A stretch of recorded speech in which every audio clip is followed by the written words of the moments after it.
In this video we will talk about antagonism. इससे पहले हमने पिछली वीडियो में एगोनिस्ट के बारे में पढ़ा था, और आज का जो टॉपिक है वो उसके ऑपोजिट है, ठीक है, that is antagonists.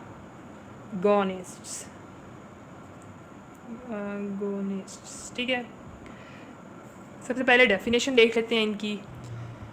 So they are defined as drugs that have affinity for the receptor but they lack the intrinsic activity। यानी कि ये ड्रग्स आएंगी, ठीक है, और जो हमारे पास रिसेप्टर है उसके ऊपर बाइंड तो करेंगी लेकिन नीचे जो इंट्रेंसिक एक्टिविटी है वो नहीं होगी।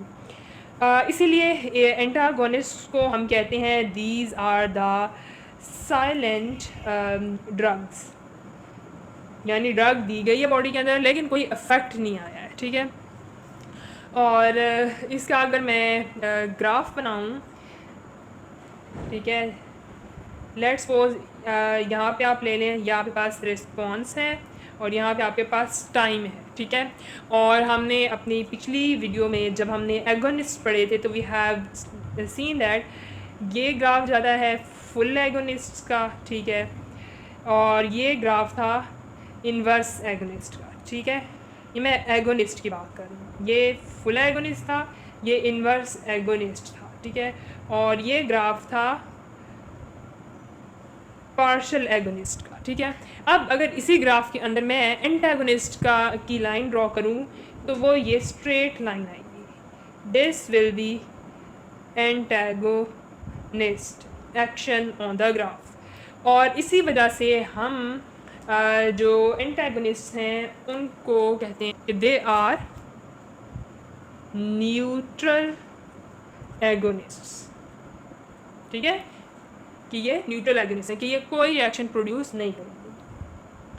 अब एक बात आपने याद रखनी है कि कोई एक ड्रग भी ऐसे हो सकती है कि वो बॉडी के अंदर एगोनिस्ट रिस्पॉन्स भी शो करे और एंटागोनिस्ट रिस्पॉन्स भी शो करे।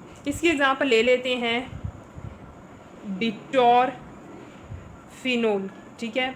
This is a drug that is central acting morphine analgesic, ठीक है, और ये ड्रग जो है ये एगोनिस्ट है when it will act on GABA receptors, but it is an antagonist when it will act on mu opiate receptors.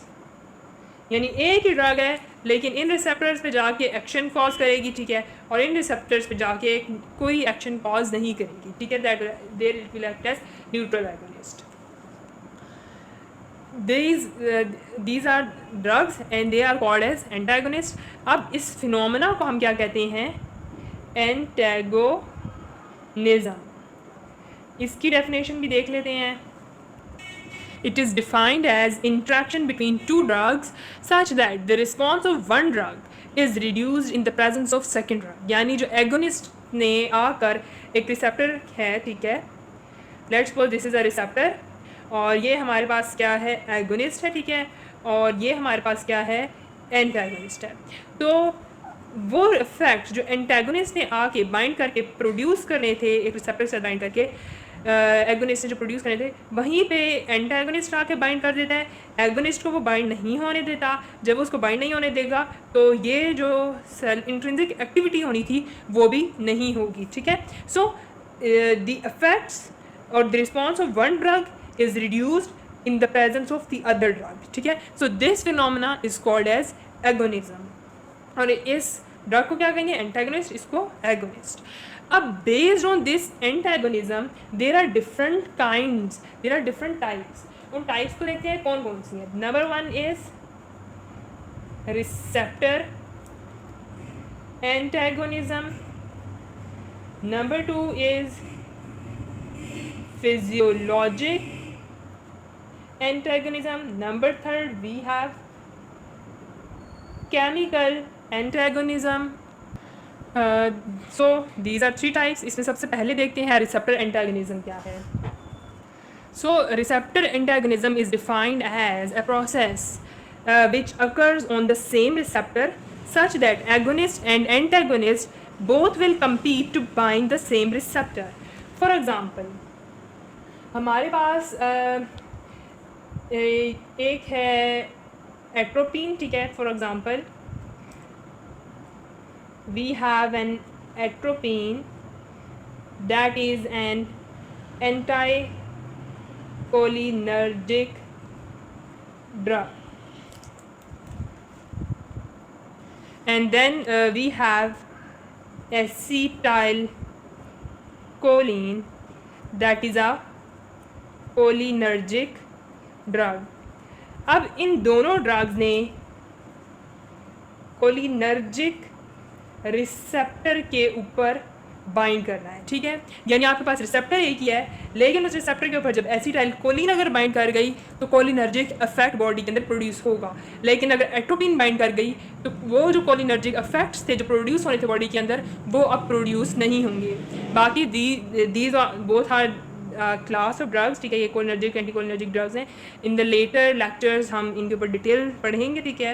And we will see कि how they bind, ठीक है, कौन से रिसेप्टर्स या कोलिनर्जिक इफेक्ट वगैरह क्या होते हैं। Right now only have to remember is receptor antagonism क्या है। एक ही रिसेप्टर के ऊपर एगोनिस्ट और एंटागोनिस्ट compete करते हैं टू प्रोड्यूस देयर इफेक्ट्स, और this is it. Number second is physiologic antagonism. Physiologic antagonism is defined as a process that occurs as a result of activating receptors with opposite physiological effects. मतलब क्या है कि जो agonist है वो एक response देगी, तो जो एंटागोनिज्म है वो उसके ऑपोजिट रिस्पॉन्स देगा, ठीक है। इसकी एग्जांपल देख लेते हैं। अच्छा, यहाँ पर क्या है कि जो एगोनिस्ट और एंटागोनिस्ट है ना वो इंडिविजुअल डिफरेंट रिसेप्टर्स के ऊपर एक्ट करेंगी, ठीक है। ये बात आपने याद रखनी है। जब आके एगोनिस्ट जो है वो एक तरह के रिसेप्टर पे बाइंड करेगा तो बॉडी के अंदर एक तरह का इफेक्ट आएगा। एंटागोनिस्ट किसी और रिसेप्टर्स पे जाके जिनके साथ उसने बाइंड करना है उन पे जाके बाइंड करेगा और डिफरेंट तरह के इफेक्ट्स देगा। इसकी एग्जांपल क्या है, let's suppose we have acetylcholine, ठीक है। वो क्या करेगी, वो जिस भी रिसेप्टर्स पे बाइंड करेगी उन पे बाइंड करने के बाद उसने हार्ट रेट को डिक्रीज़ करना है। एक और ड्रग है बॉडी के अंदर हम इंजेक्ट करें एपिनेफ्रीन, ठीक है। एंड यू ऑल्सो नो कि ये बॉडी के अंदर न्यूरोट्रांसमीटर्स के तौर पे भी एक्ट करते हैं। एपिनेफ्रीन ने क्या करना है, हार्ट रेट को बढ़ा देना है। अब एपिनेफ्रीन के अलग रिसेप्टर्स हैं, एसिटाइलकोलिन के अलग रिसेप्टर्स हैं, लेकिन क्योंकि ये ऑपोजिट इफेक्ट्स प्रोड्यूस कर रहे हैं तो ये जो है ये एक दूसरे के एंटागोनिस्ट्स हैं, ठीक है। और ये फिजियोलॉजिक एंटागोनिज्म है। इसी तरह एक और एग्जाम्पल देख लेते हैं। उसमें क्या है कि आपके पास हिस्टामिन है, ठीक है, या फिर आपके पास एपिनेफ्रीन है, ठीक है। हिस्टामिन ने क्या करना है, ब्लड प्रेशर को डिक्रीज़ करना है। एपिनेफ्रीन ने ब्लड प्रेशर को इंक्रीज़ करना है, ठीक है। तो that's how they produce opposite effect bye acting on different receptors. उसके बाद हमारे पास नंबर थर्ड है जो कि है केमिकल एंटागोनिज्म। अब it is defined as a process that occurs as a result of drug combining to two or more molecules, chemical molecules, or another drug to produce reduced or nil response. मतलब जो आपके पास antagonist drug है, ठीक है, जब आप body के अंदर इंजेक्ट करेंगे या वो बॉडी के अंदर जाके किसी और ड्रग के साथ बाइंड कर ले या वो मॉलिक्यूल्स के साथ जो बॉडी के अंदर डिफरेंट मॉलिक्यूल्स एटम्स वगैरह हैं उनके साथ बाइंड कर ले, and this binding should be that will be with the help of any chemical bonds and overall effect will be reduce और निल रिस्पॉन्स। इसकी एग्जांपल क्या है, जैसे हमारे पास एक ड्रग है पेनिसिलामाइन, ठीक है। जब बॉडी के अंदर टॉक्सिसिटी हो जाती है कॉपर की, लेड की या मर्क्यूरी की, ठीक है। अमूमन एनिमल्स होते हैं वो कॉपर बैटरीज वगैरह खा लेंगे या फिर मर्क्यूरी किसी चीज़ का से खा लिया, ठीक है, मतलब या लेड टॉक्सिसिटी होगी, ठीक है, इनके कोई सोर्स खा लिया। अब क्या है कि हम एक पेनिसिलामाइन ये ड्रग बॉडी के अंदर देंगे, ठीक है, और ये ड्रग क्या करेगी, ये बाइंड कर जाएगी इन एटम्स के साथ, ठीक है, इन हैवी मेटल्स के साथ, ठीक है। तो ये क्या है, ये केमिकल एंटागोनिज्म। और ओवरऑल इफेक्ट क्या आएगा कि पहले ये जो फ्रीली बॉडी के अंदर अवेलेबल थे और टॉक्सिसिटी प्रोड्यूस कर रहे थे, उस टॉक्सिसिटी के इफेक्ट्स प्रोड्यूस कर रहे थे, वो अब इफेक्ट्स नहीं होंगे क्योंकि this antagonist has binded them with her own self, ठीक है। तो क्या है कि इसके इफेक्ट्स अब नहीं होंगे। तो बेसिकली जो एक्चुअली इवन जो एंटागोनिज्म का फिनोमेना भी है ना, वो सारा प्रोसेस का कॉन्सेप्ट बेस इसी पे होता है कि अमूमन हम क्या करते हैं कि हम एनिमल को कोई दवाई इंजेक्ट करते हैं, ठीक है, या तो वो गलत हम कर देते हैं या फिर उसकी डोज ज़्यादा इंजेक्ट कर देते हैं, ठीक है, and we start to get adverse effects. तो उनको ओवरकम करने के लिए हम क्या करते हैं, उस दवाई का जो भी एंटागोनिस्ट अवेलेबल होता है, जिसको हम ये भी कह देते हैं that will act as antidote for that agonist, ठीक है, वो हम इंजेक्ट कर देते हैं ताकि उसके इफेक्ट्स आएँ। इसकी मैं मिसाल दे देती हूँ। जैसे आपके पास मैंने अभी बात की है एट्रोपिन की, ठीक है। एट्रोपिन क्या है, एक एंटीकोलिनर्जिक ड्रग है, ठीक है, और ये एक एगोनिस्ट एंटागोनिस्ट के तौर पे काम करता है फॉर डिफरेंट ड्रग्स, जितनी भी कोलिनर्जिक ड्रग्स हैं, ठीक है, उनके लिए। फिर इसके अलावा जैसे ज़ाइलाज़ीन है, ठीक है, हम जब भी एनेस्थीसिया जानवर को हमने देना होता है, like xylazine is a very commonly use drug sedative, जो हम एनिमल्स को सिडेट करने के लिए देते हैं। अगर इसके जो एक तो इफेक्ट है ना सिडेशन, वो तो हमने लेना है, लेकिन उसके अलावा जो डिफरेंट इफेक्ट्स हैं जैसे कि ये वॉमिटिंग इंड्यूस करता है, ठीक है। अब इन चीज़ों को अवॉइड करने के लिए हम क्या करते हैं, साथ एट्रोपिन भी दे देते हैं, ठीक है। तो वो क्या करेगी कि वो जो इस तरह के जिन ज़ाइलाज़ीन जिन रिसेप्टर्स पे जाके वॉमिटिंग वगैरह उसे कॉज करवानी होती है, वो एट्रोपिन जो है उस वॉमिटिंग को स्टॉप कर देती है, ठीक है। इसी तरह फिर हमारे पास और एग्जांपल्स हैं, जैसे हमारे पास नेक्सोलोन है, this is very important drug. आपके पास बॉडी के अंदर जितने भी ओपियोइड, आपके पास जो भी ओपियोइड ड्रग्स हैं बॉडी के अंदर इंजेक्ट करने के लिए, तो ओवरऑल ओपियोइड की ड्रग क्लास के लिए एक वाहिद एंटागोनिस्ट यानी एंटीडोट है, वो है नेक्सोलोन। उसके बाद आपके पास जैसे एक डायूरेटिक है स्पाइरोनोलैक्टोन, ये एंटागोनिस्ट है अल्डोस्टेरोन के। ये आपके बॉडी के अंदर नेचुरली प्रोड्यूस होता है। ये क्या करवाता है, ये वाटर को रीअब्जॉर्ब करवा लेता है from collecting distal convoluted tubules वगैरह से, ठीक है, और कलेक्टिंग डक्ट से। तो स्पाइरोनोलैक्टोन ने क्या करना है कि वो उसको ब्लॉक करेगा, इसको एक्ट नहीं करने देता, और क्या करता है कि जो यूरिनेशन है उसको इंक्रीज़ कर देता है, ठीक है। तो ये क्या है, ये एंटागोनिस्ट हैं और ये एगोनिस्ट हैं। और अगर बॉडी के अंदर इन आपने गलती से ओपियोइड ज़्यादा दे दिया, आप नेक्सोलोन लगा दो, ठीक है, तो क्या होगा कि आपका एनिमल जो है वो बच जाएगा। इसी तरह एक और बड़ी फेमस सी एग्ज़ाम्पल है यो हिम्बाइन की, ठीक है। यो हिम्बाइन जो है वो भी अल्फ़ा-2 एड्रीनर्जिक ड्रग्स जो हैं उनके लिए एंटागोनिस्ट है। अल्फ़ा-2 एड्रीनर्जिक ड्रग एक ज़ाइलाज़ीन भी है, ठीक है। मतलब उसके साइड इफ़ेक्ट्स जो है ना उनको मास्क करने के लिए हम एट्रोपिन भी दे सकते हैं। ओवरऑल इसका इफेक्ट मास्क करने के लिए आपने, यानी इसकी सिडेशन को भी मास्क करने के लिए, ये योहिम्बिन इसका अप्रोप्रिएट एंटीडोट है, लेकिन ये पाकिस्तान में अवेलेबल नहीं है, ठीक है। सो बेसिकली आपने इस तरह के इफेक्ट से बचने के लिए आप क्या करते हैं, आप एंटागोनिज्म का फिनोमेना जो है वो क्लिनिकली यूज़ कर रहे होते हैं। अब ये तो थी ना जो हमने तीन कैटेगरीज पढ़ी हैं, तीन टाइप्स पढ़ी हैं एंटागोनिज्म की, दैट वो बेस्ड ऑन एंटागोनिज्म जो प्रोसेस है उसके बेस पे। लेकिन जो एंटागोनिस्ट्स हैं ना, जो ड्रग्स हैं, इनकी भी क्लासिफिकेशन है, और इनकी जो मेन क्लासिफिकेशन है वो ये है कि number 1 they can B competitive antagonist हो सकते हैं, ठीक है, ये, या फिर ये non competitive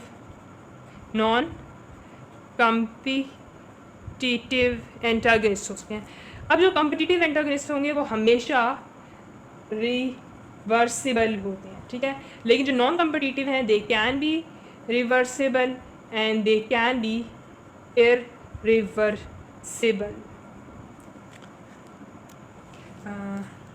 sorry I have mistaken here. जो आपके पास कॉम्पिटिटिव है ना एंटागोनिज्म, वो है रिवर्सिबल भी या इरिवर्सिबल भी। जो नॉन कॉम्पिटिटिव है वो सिर्फ और सिर्फ रिवर्सिबल है, ठीक है। This is also irreversible. अब इसका मतलब क्या है, the concept is we talk about competitive antagonist. तो इसका मतलब यह है कि जो एगोनिस्ट है वो जिस रिसेप्टर के ऊपर आके बाइंड करेगा, एंटागोनिस्ट भी उसी रिसेप्टर के ऊपर आकर compete करके जो है वो बाइंड करके अपना इफेक्ट देगा। So competitive antagonist is defined as an agonist that acts on same receptor site as of agonist, ठीक है। और वो साइट कौन सी होती है, वो है हमारे पास बाइंडिंग साइट, ठीक है, वो बाइंडिंग साइट पे बाइंड करेंगे।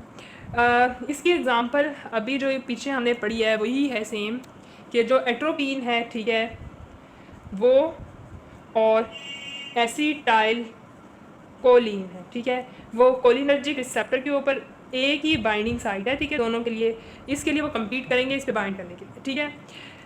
इसी तरह जो दूसरी एग्जांपल थी स्पायरानोलैक्टोन और अल्डोस्टीरोन, इन दोनों ने क्या करना है कि ये लेट्स सपोज हमारे पास नेफ्रॉन है, ठीक है, जो हमारे पास डिस्टल कॉन्वलेटेड ट्यूब्यूल्स हैं या कलेक्टिंग डक्ट्स हैं, यहाँ पे ये रिसेप्टर्स प्रेजेंट है, ठीक है, और इन ड्रग्स ने आकर दोनों की बाइंडिंग साइट यही है, ठीक है। So both will compete for for the binding site on the same receptor. उसके बाद हमारे पास है ये, अच्छा अब ये है रिवर्सिबल की मैं एग्जांपल बता रही हूँ। रिवर्सिबल में क्या होता है, ये ए कर लें, ये बी कर लें, ठीक है, 1 का ए है। रिवर्सिबल में ये होता है कि अगर आपने ऐसे अब बॉडी के अंदर जो है एसिटाइल कोलिन ने आके रिसेप्टर पर बाइंड करना था, लेकिन एट्रोपिन आके बाइंड कर गया। लेकिन रिवर्सिबल में ये होता है कि अगर आप एसिटाइल कोलिन की कंसंट्रेशन बढ़ा दें तो जो एक्शन एट्रोपिन ने आके यहाँ पे बाइंड करके एसिटाइल कोलिन का ब्लॉक किया था, एसिटाइल कोलिन की कंसंट्रेशन ज़्यादा बढ़ने से ये रिसेप्टर फ्री हो जाएगा और एसिटाइल कोलिन आके बाइंड कर देगी। यानी by increasing the concentration of agonist the function of the acetylcholine or the agonist will be restored. This is called as reversible competitive antagonism. जो irreversible antagonism है उसमें वही सेम है कि बाइंडिंग साइट पे ही आके एगोनिस्ट और एंटागोनिस्ट से बाइंड करना है, लेकिन यहाँ पर कंसंट्रेशन जो एगोनिस्ट की इंक्रीज कर देने से प्रोसेस रिवर्स नहीं होगा। और इसकी रीज़न वही है कि जो बॉन्डिंग है वो बहुत स्ट्रॉन्ग, जैसे कोवलेंट बॉन्ड्स वगैरह हैं इस तरह के बॉन्ड से हो जाती है, तो इस वजह से होता है। उसके बाद हमारे पास नॉन कम्पिटिटिव एंटागोनिस्ट है। नॉन कम्पिटिटिव एंटागोनिस्ट क्या है? नॉन कम्पिटिटिव एंटागोनिज्म में क्या होगा कि जो आपके पास एंटागोनिस्ट है, ठीक है, antagonist binds two receptor at different site other than binding site, और उस साइट को हम क्या कहते हैं? हम कहते हैं that is allosteric site, ठीक है। यानी कि हमारे पास लेट्स सपोज ये एक रिसेप्टर है, ठीक है, और ये इसकी बाइंडिंग साइट है और ये इसकी जो है वो है एलोस्टेरिक साइड है। अब जब ड्रग मॉलिक्यूल आके यहाँ पे बाइंड करेगा तो क्या होगा कि वो ऊपर से उसकी शेप जो है वो कोई ऐसी चेंज कर देगा कि बेशक यहाँ पर आपके पास एगोनिस्ट मौजूद क्यों ना हो, वो उसके ऊपर फिट नहीं होगा। जब उसके ऊपर फिट नहीं होगा तो क्या है कि आपका जो प्रोसेस है वो एंटागोनिज्म वाला हो जाएगा, यानी एगोनिस्ट का इफेक्ट नहीं प्रोड्यूस होगा। इसकी एग्जांपल में हमारे पास क्या है कि जो स्ट्रिक्नीन है, ठीक है, ये क्या करती है, ये एड्रीनर्जिक रिसेप्टर्स के ऊपर बाइंड करेगी, ठीक है, और जब ये इन रिसेप्टर्स के ऊपर एलोस्टेरिक साइट पे बाइंड करेगी तो जितनी भी एड्रीनर्जिक ड्रग्स हैं, ठीक है, वो इसके साथ बाइंड नहीं कर सकेंगी और this will be a non competitive antagonism. अच्छा, आपने ये बात भी याद रखनी है कि कुछ बुक्स में ये बात भी मेंशन की जाती है कि नॉन कॉम्पिटिटिव एंटागोनिस्ट भी इरिवर्सिबल भी हो सकते हैं। उसकी रीज़न से वो ये बता देते हैं कि जो एलोस्टेरिक साइट है, अब ये जो है एंटागोनिस्ट आके यहाँ बाइंड किया है, तो अगर हम एंटागोनिस्ट की कंसंट्रेशन बेशक बढ़ा दें तो वो उसका यहाँ पे एक्शन तो नहीं, सॉरी, अगर हम एगोनिस्ट की कंसंट्रेशन यहाँ पे बढ़ा भी दें तो उसका एलोस्टेरिक साइट, उसने तो बाइंडिंग साइड पे बाइंड करना है ना, एलोस्टेरिक साइड पे नहीं बाइंड करना। तो इस वजह से कभी कभी दिस रिएक्शन गेट्स इरिवर्सिबल, और अगर वो रिवर्स होगा भी तो ऐसे ही पॉसिबल है कि नए रिसेप्टर्स बन जाएं, ठीक है, क्योंकि बाइंडिंग स्ट्रांग हो जाती है अगर कोवलेंट बॉन्डिंग होगी, तो वो फिर यह है कि उसका हल यही है कि नए रिसेप्टर्स बॉडी बना दे।